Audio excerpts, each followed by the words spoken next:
ये एपिसोड सिर्फ ट्रैवल का नहीं है, ये एपिसोड है human adoption, geography and survival का।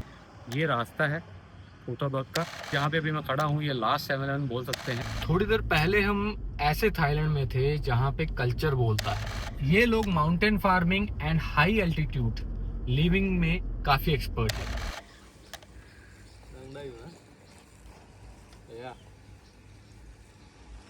I feel very relaxed. Thailand को दुनिया सिर्फ beaches, night life and temple से जानती है, लेकिन थाईलैंड का एक ऐसा साइड भी है जो टूरिज्म पोस्टर्स पर कभी नहीं आता।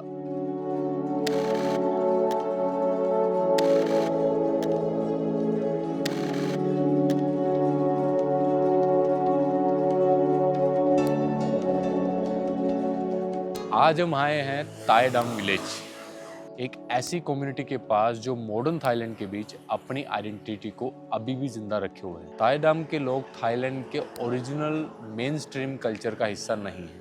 ये community historically Laos and Vietnam से माइग्रेट हुई है। ताय डाम का मतलब होता है ब्लैक थाई। ब्लैक इसीलिए क्योंकि ट्रेडिशनल ताय डाम कपड़ों का रंग जो होता है वो काला होता है। ये लोग अपनी लैंग्वेज, रिचुअल एंड लाइफस्टाइल को अभी भी प्रोटेक्ट करते हैं। ताय डाम के हाउसेस सिर्फ रहने के लिए नहीं बने, ये इनके बिलीफ सिस्टम को रिफ्लेक्ट करते हैं। ऊपर का फ्लोर पहले के टाइम पे लिविंग के लिए यूज किया जाता था, नीचे का फ्लोर एनिमल्स या फिर स्टोरेज के लिए यूज किया जाता था। वुड का यूज ये इसलिए करते हैं क्योंकि वो क्लाइमेट के हिसाब से परफेक्ट है, जिससे गर्मी कम होती है एंड एयर फ्लो जो होता है वो नेचुरल होता है। ताय डाम के लोग हमेशा रिवर्स या फिर फर्टाइल जो लैंड होता है उसके पास सेटल होते हैं। Farming, weaving and community based living, ये ताय डाम के लोगों का कल्चर का बेस रहा है। ये जगह स्ट्रेटेजिकली आइसोलेटेड भी है, इसीलिए मॉडर्न जो इन्फ्लुएंस था यहाँ पर बहुत धीरे आया। ताय डाम वुमेन ट्रेडिशनली ब्लैक कलर के कपड़े पहनते थे। ये कोई उदासी का सिंबल नहीं है, ये इनकी आइडेंटिटी का हिस्सा था। कपड़ों का pattern, stitching and design generation to generation pass होते हुए आए हैं। आज भी यहाँ पर फेस्टिवल एंड रिचुअल्स के टाइम पे ट्रेडिशनल ड्रेस पहनी जाती है। वेविंग ताय डाम कल्चर का एक बैकबोन है एंड उनके हर डिजाइन का एक मीनिंग होता है। ये बेसिकली ये जो जुगाड़ है, ये सारा मतलब शावल जो हमारे इंडिया में बोलते हैं, दे आर मेकिंग इट। हाँ, थाईलैंड के मॉडर्न मार्केट्स में जो आप फैब्रिक देखते हैं, उनकी जो रूट्स होती हैं वो ऐसे विलेजेस की होती हैं। जैसे इंडिया के हैंडलूम विलेजेस, वैसे ही ये थाईलैंड का हैंडलूम कल्चर है। बेसिकली आज की ताय डाम कम्युनिटी जो है वो दो वर्ल्ड के बीच में खड़ी है। एजुकेशन एंड जॉब्स के लिए यूथ जो है वो यहाँ से बाहर जाता है, लेकिन फेस्टिवल एंड रिचुअल्स के टाइम पे वापस इसी विलेज में आते हैं। जैसे हम इंडिया में फेस्टिवल्स के टाइम पे अपने घर जाते हैं, वैसे वो यहाँ वापस आते हैं। मेरा मानना ये है कि कल्चर तभी सर्वाइव करता है जब उसको फोर्स नहीं, चॉइस बनाया जाए। हमारे इंडिया से आने वाले टूरिस्ट के लिए मेरा एक सजेशन है, यहाँ पे आप जब भी आओ इन लोगों से मिलो, बट साथ ही साथ कुछ ना कुछ खरीदो। buy everything, like each shop one thing, at least they will be happy.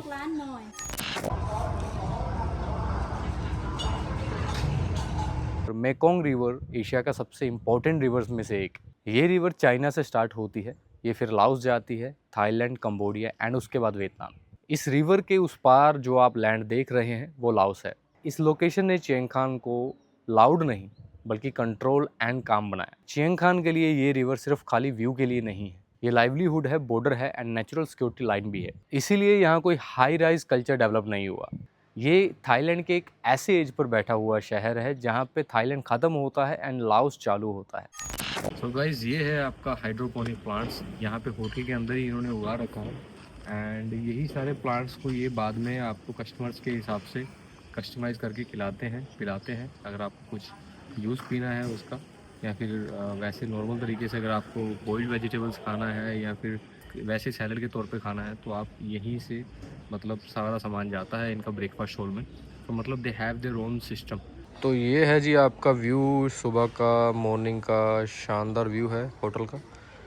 Very greenery and आसमान भी देखिए कतई ब्लू हुआ पड़ा, इस कम्प्लीटली ब्लू गाइस, ब्लू है पानी पानी। ओके, ये छोटा सा बीच बना रखा है इन्होंने for the kids, for the childrens. थोड़ी देर पहले हम ऐसे थाईलैंड में थे जहाँ पे कल्चर बोलता है, बट अभी की डेस्टिनेशन जो है वो है फूटाबर्ग। जहाँ पर अभी मैं जा रहा हूँ वो है थाईलैंड का परमानेंटली इनहेबिटेड विलेज। ये एपिसोड सिर्फ ट्रैवल का नहीं है, ये एपिसोड है human adoption, geography and survival का। फूताबक बेसिकली फिचबुन में लोकेटेड है। ये एरिया हिस्टोरिकली आइसोलेटेड रहा है स्टार्टिंग से। ये एरिया हिस्टोरिकली आइसोलेटेड रहा है स्टार्टिंग से, इसीलिए मॉडर्न थाईलैंड जो है यहाँ पर भी थोड़ा लेट पहुंचा है। यहाँ पर रहने वाले लोग ज्यादातर तो हमोंग कम्युनिटी से बिलोंग करते हैं। ये लोग mountain farming and high altitude living में काफी एक्सपर्ट है। जैसे हमारे इंडिया में स्पीति, लद्दाख या फिर नॉर्थ ईस्ट के जो माउंटेन्स के विलेजेस हैं, वैसे ही ये थाईलैंड का वर्जन है। तो ये बेसिकली जहाँ पे अभी मैं खड़ा हूँ, ये लास्ट 7-11 बोल सकते हैं फूताबक जाने के लिए। यहाँ से फूताबक बेसिकली आपका है ऑलमोस्ट 22 किलोमीटर एंड 34 मिनट का रास्ता दिखा रहा है। बट जो रास्ता भी है वो भी आपको दिखा देता हूँ।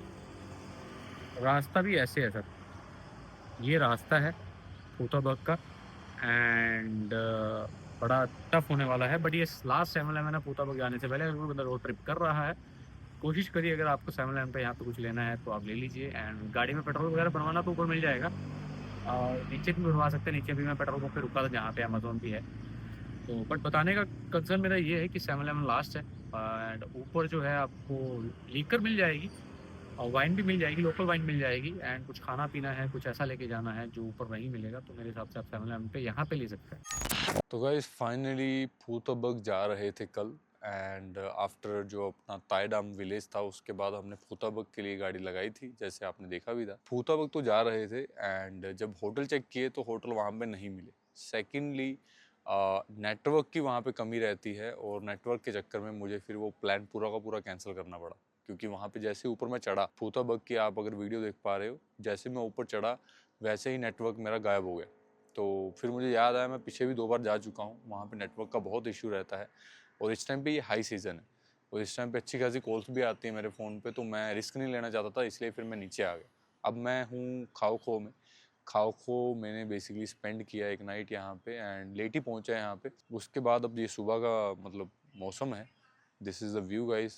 फूताबक जा रहा था, सारा कुछ सुपर था, but I figured it out कि अब कैंसिल करना पड़ेगा प्लान एंड काम से मैं रिस्क नहीं ले सकता था, इसलिए फिर मैंने प्लान कैंसिल किया, क्योंकि रिस्क वाला सीन था। मतलब in the end of the day work is everything right. तो वो काम के चक्कर में मुझे फिर पूरा का पूरा प्लान कैंसिल करना पड़ा, क्योंकि कॉल जैसे ही कॉल आनी चालू हुई वैसे ही नेटवर्क उड़ गया एंड यहाँ से नीचे से तो मैं देख के ही गया था कि भैया होटल नहीं है।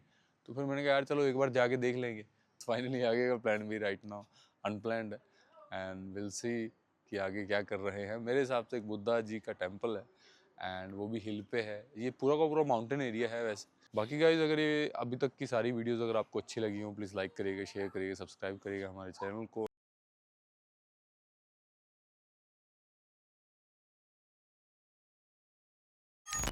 तो अगर आप रोड ट्रिप कर रहे हो खाओ खो की तरफ, तो मेरे हिसाब से ये टेम्पल आप जरूर विजिट करिएगा, because you will get a lot of great videos and obviously इसका जो व्यू है वो भी बड़ा शानदार है। सनसेट एंड सनराइज के टाइम पे आएंगे तो आपको यहाँ पे नीचे बादल भी दिखेंगे।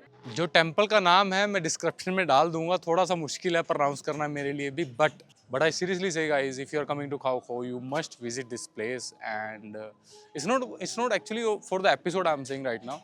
Vibe है। मुझे यहाँ पे आए हुए 2-2.5-3 घंटे हो गए आई थिंक ऑलमोस्ट।